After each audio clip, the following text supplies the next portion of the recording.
All right, everybody, welcome to another episode of the AdHero podcast. Welcome to our new studio. Yeah. New digs, sun is shining, money tree is happy. That's right. That's right. Yes. Yeah, you can't see it out there, but behind the cameraman, there's actually a money tree, as we call it. It's alive and well. That's the biggest money tree I've ever seen. Oh yeah, by far. Oh yeah. So everybody, I'm your host, Aries Rivers, with my compatriot Gio and Giovanni here. Yep, and we are your ad heroes for today. Matthew is out of the office. He's on vacation. All the way in Chicago. Isn't he at a baseball game? Yeah, I saw him at two Cubs games, and the Oakland A's were in town. So I'm not sure why he's out there, but they won the first game like 11-4 or something like that. Like the A's killed them. Wow. See, Yeah. that's good for them, man. I know that there was some kind of, and actually I'm still a little unclear. So for baseball teams, the Bay Area, just for folks who don't know or just joining us, this is our own backyard. So a lot of fun to play out here. Cost of living is terrible. Was it the Giants that people tend to favor more, or was it the A's? That's a very good question, and I would think it's the Giants, only because of from anywhere from South Bay to the Mid-Pen, which is the Mid-Peninsula, all the way up to the North Bay is typically Giants territory. Mm-hmm. Anywhere of like East Bay, all the way up to that outer east toward, I don't know, Reno or The dusty hot side. Dusty hot side, yeah, that's more Oakland territory. Oh yeah, I would agree with you on that end. Actually, I don't know. I just remember there was something circling around the stadium and construction of whatever and improvements, and then the demolishing of another. I think that was Giants. So Candlestick was Giants. Yes. I'm from LA, everyone. So yeah, I'm not that cool. They had to actually do it not by hand, but slowly take down that stadium because the residents around there feared that if it were to explode, then it would cause a lot of pollution in the air. I don't know whether that's been proven or not, but the residents didn't want to take that risk. That makes sense. It's right there on the water. It is right there on the water. Yeah, and speaking of location, there are different things that Gino and I wanted to talk about today to focus on. One of them was kind of the location and timing of your advertising. And I was telling Gino a story about this earlier. One of the things that brought me to that, and look, we do our best to keep this podcast, very family friendly. So heads up, I'm just going to let you know that it was for a site that is rated, 18 and over, whatever, right? And I say this only because I had this group on Facebook, and this guy popped in. And this group, like I mentioned to Gino earlier, is just a very open exchanging of resources and ideas. And this guy popped in, like totally like spamly, like out of Wreck-It Ralph 2, right? Like, yeah, blah, blah, blah. And at first I was going to delete the comment, but I thought about it and was like, well, let me just go ahead and engage with this guy. Maybe he's got something good. Right. So I talked to him, and his whole thing is just like, yeah, I run this company. We do exclusive advertising on adult sites, blah, blah, blah. We run the whole thing. And it's like, okay, well, your numbers are great. Fine, you can push all this stuff all day long. But at the same time, you got to think about that. Do you really want your offer showing up on some of those sites? I mean, like, that might kind of send the wrong message about your brand. Yeah. Like, if you're, like, Disney is not going to pay those guys to start advertising the Lion King DVD when it comes out, So. It's very interesting because in a way, like, logically, you would think it would segment, but then apparently, and I don't know how true these are, but apparently during certain recent events, traffic increased on some of those adult sites by a lot, when others that would, like a Netflix or whatever, kind of went down. So he might be onto something. However, it's such a gamble. Even we've been approached to have ads put on billboards for adult sites or for even some kind of smoking products, and you just take that risk. Take that risk. I mean, there's kind of that general rule of thumb with things. I mean, even in our business with the billboards, there are things that some some vendors won't allow, which is generally anything too risque. That's right. Cannabis, right? But they're generally coming along. But then politics and religion are kind of really taking a hit. Even that. Yeah, I can understand the I can understand the political side. I can understand too. Yeah, he just want to be neutral as a company, Right. whatever, fine. But what really was interesting was the religion aspect, where it doesn't bother me personally. It's like, okay, you're a vendor. People Right. understand that you're just kind of rippling out the message. You got paid. Don't be shy, right? Right. And we had a campaign earlier on. One of our clients got kicked from a location because the vendor wouldn't allow a religious organization to advertise there. Yeah, we fixed it. We found him a good spot. It worked out really well. We did. So, but yeah, I didn't see that coming at all. You know. No. So yeah, it was. I don't know. It's one of those things. I think the takeaway there is just kind of the rule of thumb. If you're going to advertise anything, especially on a big impact medium or channel, just stay away from anything too risque.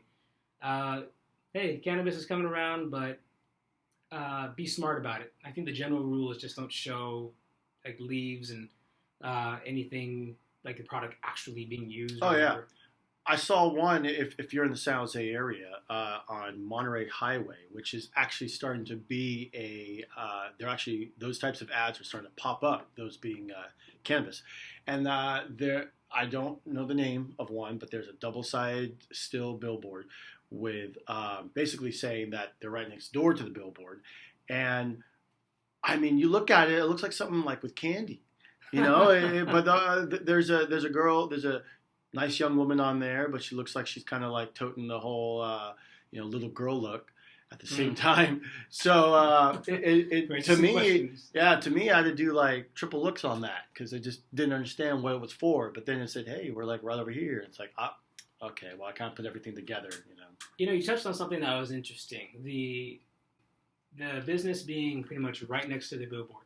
And I saw that driving down 101, actually Highway 101. And one of our clients is King's Academy. Yeah, and they are a religious organization. They do a lot of great stuff. We used to play them in high school. Oh, really? Mm-hmm. Oh, were they any good? Yeah. They were decent. Oh, yeah. All right. Yeah, they're the nice campus. The only thing I know about Bay Area is De La Salle. Yeah, so, yeah. I don't know why I assumed it was football. They didn't have football at the time. Okay, I don't think they still do. I think they had baseball. And then eventually, I think we played them in roller hockey because I think they had a roller hockey rink at their school. That's what they should bring back to schools. Yeah, roller hocky. Yeah, that keeps great. Kids in shape. It's around. It's around. And definitely, I was one of the original 8 teams. Oh, car.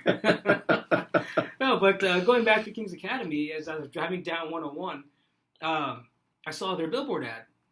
Looked great, and then I was kind of thinking like, I never really actually just paid attention to what is next to these billboards, and then I actually just looked at the building, happened to catch it, and the billboard is like right there on the back of King's Academy.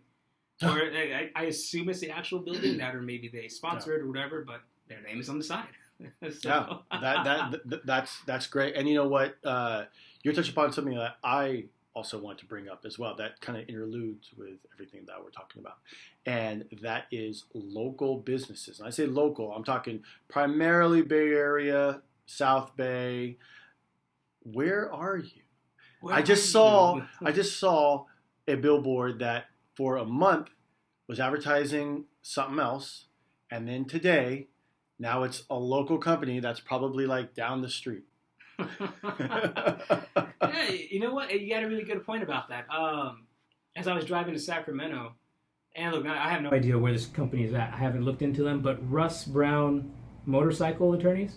Oh, yeah. Like the Eagle. The Eagle, yeah, right there on the 80, that is right? cool. Oh, man.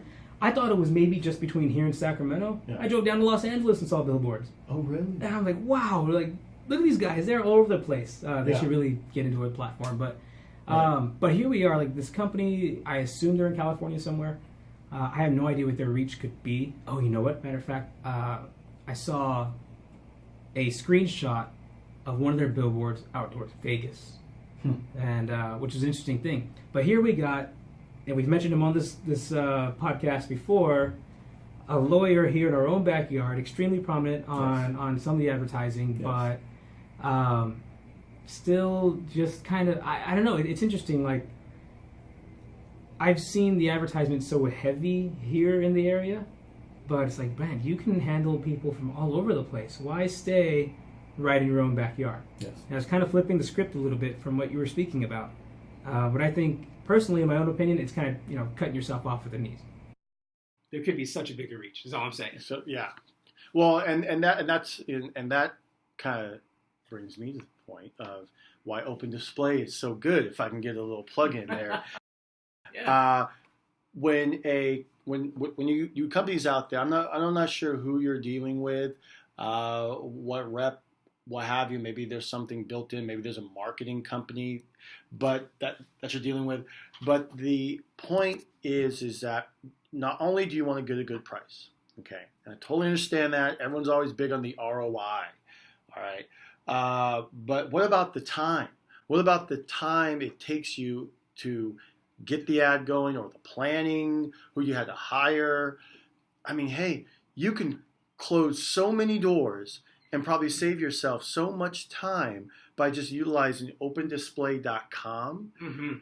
that you can upload your own ad and your own campaign in a matter of like 1-2 minutes. Yeah, I remember talking to somebody about that who, and there's always the aspect of sales. So in speaking to them at first, like, yeah, we're not interested. Right. And I don't remember what I said. I said something to them online, was typing out a message, and it kind of got them on the hook. And once they went through it and they realized, oh, wait, like I don't have to do this 17 times when I want to go to these different markets or locations. I can just build it all out and hit go. It's like, yes, That's what you can do. But you started touching on on some high level stuff there, Gino. And I'm going to split hairs on this one. Okay. Price versus cost, right? So I think digital billboards, for example, is a really good place to start. And this can be applied to anything. Anything that you're going to buy. And if you're talking to somebody, and if it's not one of those things where you see it when you're like, on the John at 3 a.m. and can whip out your phone and get it right there, you're going to pretty much talk to somebody about it. Yes. And so price versus cost. Now, digital billboards, and we're staying in the billboard realm because it just makes sense. You can wrap your head around it, right? Mm-hmm. Digital billboards, on average, cost more, well, the price is more than the static vinyl billboards. Mm. Now, let's go ahead and break it into some solid numbers. Let's say a digital billboard costs $2,000 and the vinyl static is $1,000 for the same time period. A digital billboard, the price is the one-time, payment. That's what you pay. And so you get that done, and there it is. It stays up, and if you've done your advertising right and you're doing cross-channel promoting and running a really effective campaign, your cost is nothing, really, because you paid the price and you made your money back. But if you do a static vinyl, and there's different pieces that can go wrong. If the weather is not really too agreeable, it can tear your stuff. 1-800, 1-800 junk or got junk, right? That's right. We see that how do they vandalize that? What did it say or something like that? Like it was an anti something. Is it worth repeating on the? I'm trying to remember. Okay, so if we can't repeat it, then yeah. But the fact is, I'm seeing them all over the place. Yeah, I remember talking to somebody about that who, and there's always the aspect of sales. So in speaking to them at first, like, yeah, we're not interested. Right. And I don't remember what I said. I said the vendors, person go up there again and put this thing up, and now your cost becomes more than you had originally paid. Plus time, plus aggravation. All that. I feel like speaking to the audience right now. Like, hey, don't you want to cut out all the time? Don't you want to make life easier for yourself? Well, we have that platform for you. It's called opendisplay.com. You go in there, you make a free account, just put your name and email in, and then you go in, you search for the market, you determine the date, you determine the market. You can even implement a budget, or you could also search by a radius to kind of narrow it down to exactly where you want to advertise. Upload your own creative, press save and confirm, pay for it, just like you would online ads. Exactly the same, only it's billboards this time. kids are starting with technology so early. You can put it in front of a 6-year-old and they understand like what's up and they can just follow along, then you've got a winning formula. And I still hate that Kanye West was the one who said this. Like, I've wondered with some college graduates that I've known almost my whole life, or a big chunk of my life, and how far that they've gotten. Yeah, you know, how far they've gotten. Like it's clear, like, and God bless their hearts, right? There Yes. might be Not saying anything the bad. sweetest people in the world, yeah. Right. But they're definitely not the brightest bulb in the box. Right. So those are always kind of fun. Just goes to show you, maybe college is not for everybody. Hey, I mean, in this entrepreneurial lifestyle, I would argue college is for a select few. Let's put it that way. It's not for everybody. I thought it was. I thought it was for everybody. Me too. I thought that was the prescribed plan, and that is one of those things where, for years, we were told this is the plan. You go to high school, you get out, you go to college, and do your thing. Yes. And yeah, so I'm laughing at that. We're making this video, and Gino's going to put this up for us. But it looks like technology doesn't want to agree with us right now, so we're going to keep on rolling. It's super raw. This is how we do it here at AdHero. It is. Yeah. We're doing if those are out there listening, you're trying to do video and audio here, so trying to make the best of both worlds. Yeah, man. And speaking of best of both worlds, it's great because there's actually somebody outside the door vacuuming in our office. Can't win, people. Can't win. No matter how good the technology is. But hey, first world problems. Now, imagine if we had paid to have this space. Like, podcasting is essentially a way to get out there. It's a way to put your brand out there. There's all sorts of different ways to run a campaign. Imagine if we had paid for this, and then, okay, that's our price. But then our cost now, as we have somebody vacuuming outside, could have been like, oh, you just damaged the equipment, messed up the audio, whatever. It goes back to your point on the static billboards. Yeah. Price versus cost, man. It's one of those things that I think people really need to consider. For some of those who are not necessarily in the billboard advertising space, let's talk about an old bicycle. You see a bicycle is $20. You see another one that's $40. And you go, yeah, I'm going to buy the $20 one. And whoever's selling you the $40 one is like, well, they do the same things, right? They're both bicycles. But this $40 one is going to last you. It's brand new. It's a higher quality. It's going to run. It's going to do just what you need it to. You buy the $20 one, maybe the chain snaps. That's some money. Your tire pops, all right? Something else is rusted. Okay, new handlebars, whatever. Before you know it, you've down $90 on the thing. Yep. You lost money. Yeah, lost money. More than twice. The cost is now more than twice what the price was of the higher quality, my life is easier version of the bicycle. So that's a feather put in the No. That's a great way to look at it. Whether it's that being in sales, that has taught me over the years to kind of value the stuff that I'm going to buy, the products I'm going to buy. And I see the value in a lot of things now, and some things I don't. However, I go through those costs through my head. Like, okay, can I get the most bang for my buck? Mm-hmm. And a really close friend of mine over the weekend, actually, I gotta bring this up. We were talking about cars, and we were talking about the monthly payment that I have or that other people have on their cars, and then he goes, well, tell you this, like, what do you think the most expensive thing is in that you own right now? Like, well, probably like the phone, or the iPad or what have you. Anyway, so we were talking about that. And he's like, actually, yeah, you're paying the monthly bills on those, but think about what you're getting out of it. And how much time that you're on those devices each day, and then how much time are you actually driving? And I'm like per day, I'm like probably less than an hour. Right. And so and then on my phone, I'm like doing over 6 hours. So it's like the phone is actually not only cheaper than the car, obviously, but you're getting more out of it, and it does more for you. Yeah. So the value totally increases right there. Which, and I saw this today because as you mentioned this and kind of thinking about my day to day, I got to bring it back to Disney. And we always do this. We always do. Man, but they're like the evil geniuses who smile at you all the time, you know, in like a dark room with, you know, and they know the light switch is, you don't, right? And but this Hulu Disney Plus package, you see what the pricing is going to be on it? Yeah. Oh wait, the new one with the package? Are you referring to that with ESPN? Yeah. At first, I saw it and I was like, what? I thought it was going to be $7. You know, 12, like $5 makes a big deal in my life, right? But I thought about that. I was like, wait a second. So I can get Disney Plus, which I want. I can get Hulu, which I steal from my brother.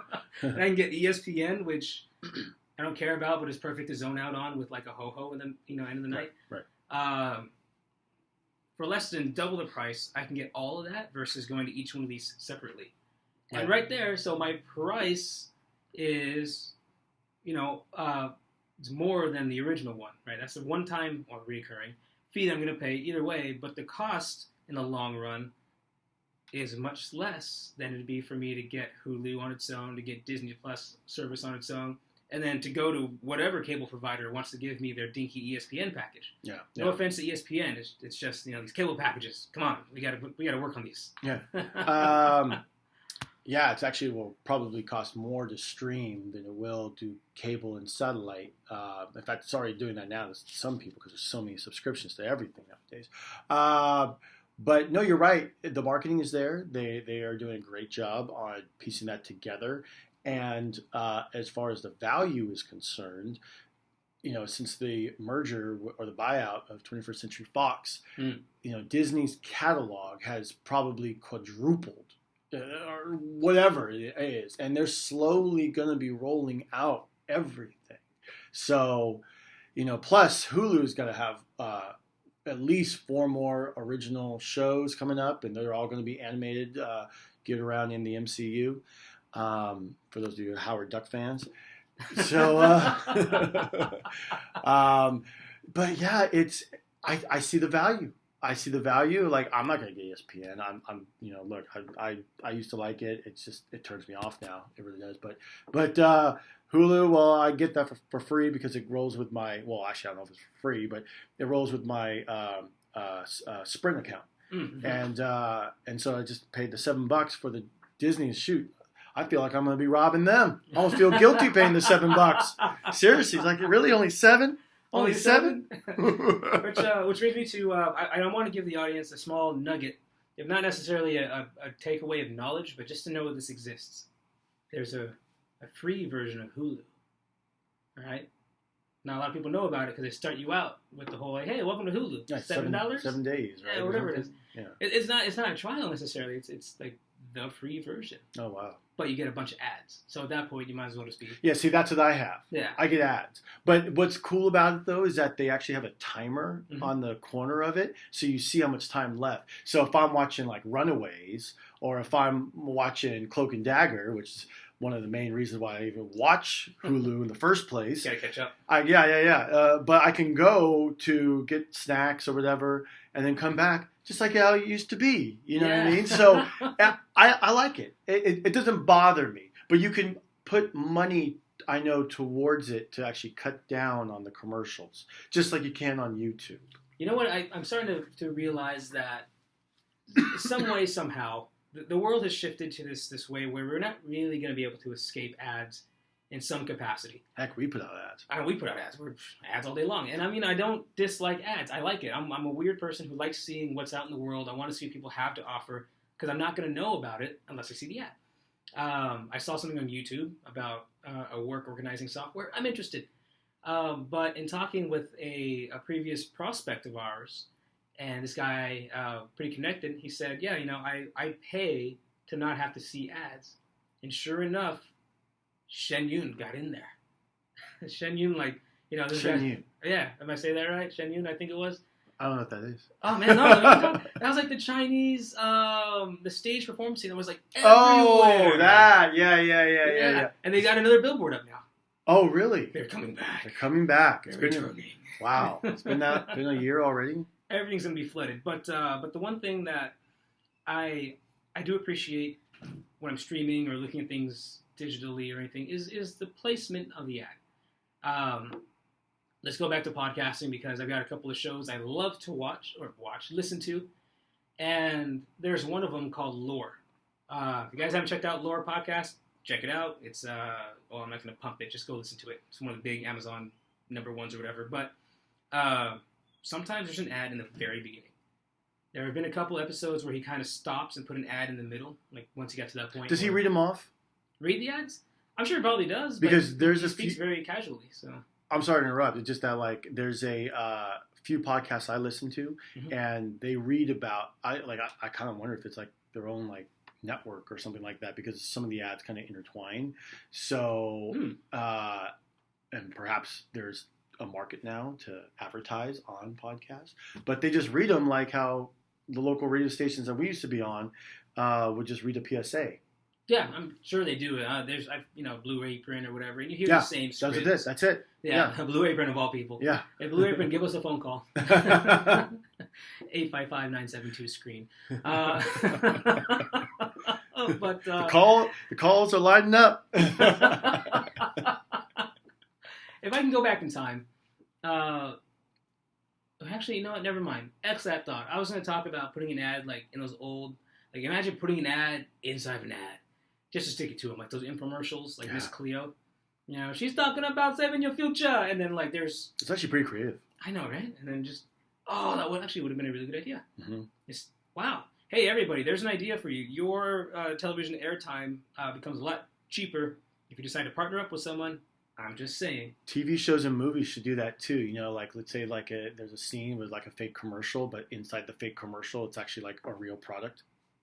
They could have done that with Tropic Thunder. Booty Sweat had the perfect launch platform.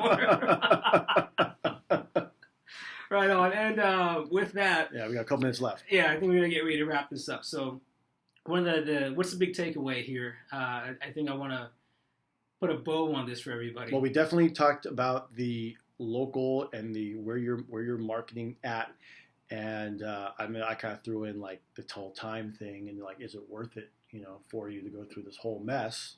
So that's what I said. Just get it done. Yeah, just get it done. Execute your campaign. Right. OpenDisplay.com I think just answers everyone's question. Get it done. Do it right and do it the way you want it to be done.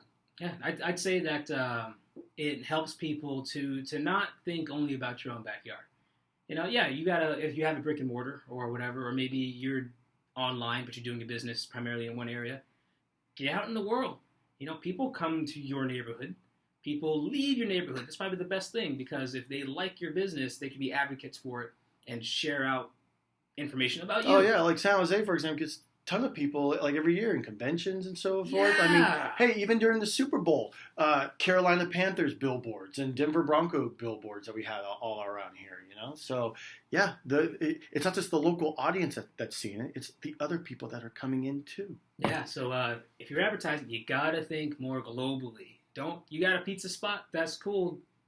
Pour your advertising dollars into your community, but spend money on things that get it out there. It doesn't hurt to advertise in the next town.